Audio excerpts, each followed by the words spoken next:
Same with patient structural analysis. That's a category. Some chiropractors, do their own technique and they look at different structural things, fine. If I'm going to do any type of structural analysis, where does my mindset need to be with that structural analysis? Am I just going to randomly do the structural analysis? Or where does my mindset need to be with my documentation relative to it? Mechanism of injury. How do these structural analysis relate to the chief complaint and the mechanism of injury? Because remember, I'm trying to guide everything together. I don't just want random information. So I'm going to be looking for things that are directly relevant to the auto accident and neck pain. Okay? So patient structural analysis, I just put in here, these are really basic chiropractic structural analysis. You guys may do it, may not. You may have your own technique. If you do your own technique for your own reasons, go ahead and do it. But if you're going to do any type of structural analysis, gear it also toward the mechanism of injury and the chief complaint. Is this correlating? Matter of fact, I'm going to look for it to see if I have correlation.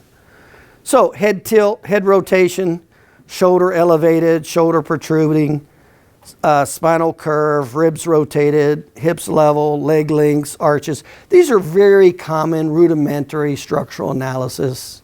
Okay? But basically what I'm going to do is just look at the patient, do a real simple structural analysis and go, oh, how does this relate to his neck pain? How does this relate to his shoulder pain? Do we have something here that relates to this? That's all.